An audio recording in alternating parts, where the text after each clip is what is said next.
All right, guys, we're chasing today a coolant leak. It seems like it's always something with these diesels. The coolant's been leaking from the valve cover to the back, and it took me a while to finally figure out that it's coming right here from one of these T's that go to the rear heat. So what I'm going to do is I'm going to show you how to repair this by using factory GM parts without having to replace this whole hose assembly the way the service manual would suggest.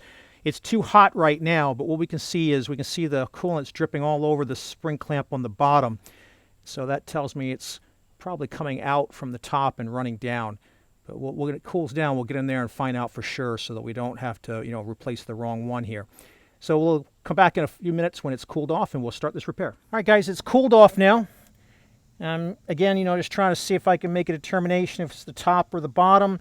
I'm still pretty sure it's the top because if I put my finger under the top, it's all wet, right? So, I guess it's possible if there's like a pinhole leak on the bottom, it's spraying the top, but that would be rather rare. So I think I'm going to go with just swapping the top one out.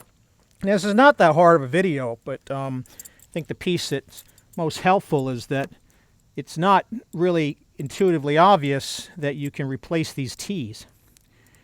And the fact is that you can, and it's the part wasn't never listed as something that you could do on the Suburban,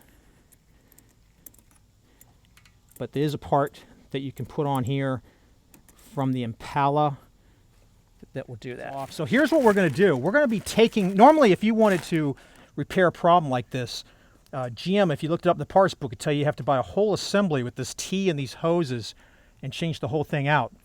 And I don't know why they don't list just the T, but you can get just the T out of the parts book for the Impala. So the Impala, and there's probably a couple other big cars from the 90s that have this T, part number 125-22867.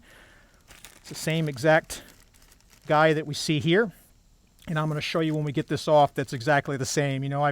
I've in the past, years ago, before I did YouTube, had posted about fixes like this in forums, and people would say, oh, well, you can't do that. There's like orifices and stuff in there, but there's not. So let me get this guy off. Put some rags here because I'm sure we're going to have some coolant come out. Try to catch some of it. Let's make a little bit less of a mess. A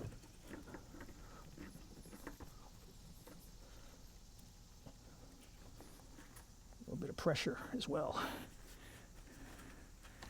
Yep, it's definitely going to be messy. All right, so we got that guy off. And I'm going to go ahead and put our new one in there as well. Give me a little bit more of something to prop it on.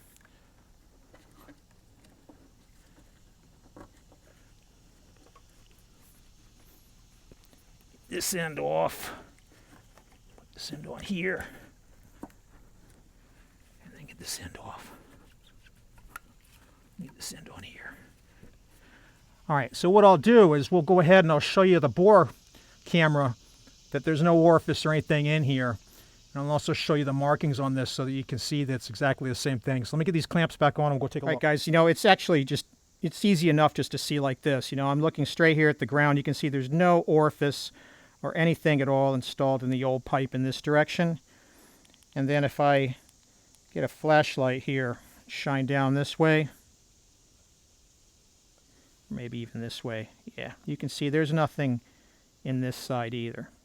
All right, so there is nothing in here in the way of using the T from the car.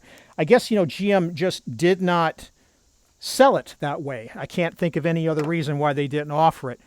But we've got this swapped in here, and this will fix that leak. As far as I can tell, what happens is, I can't really see it here. You have to kind of squeeze it, but you get like a hairline crack in this and it'll start leaking. And I suppose that's what has happened here right on the edge. It's just like a drop every 2 or 3 minutes, but it's enough to create a puddle over the course of driving every day during the week. Anyway, that fixes this, and I hope this tip helps you save yourself having to fabricate something or change the stock configuration.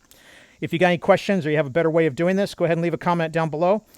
And if you found this useful, please like and subscribe. Thanks for watching.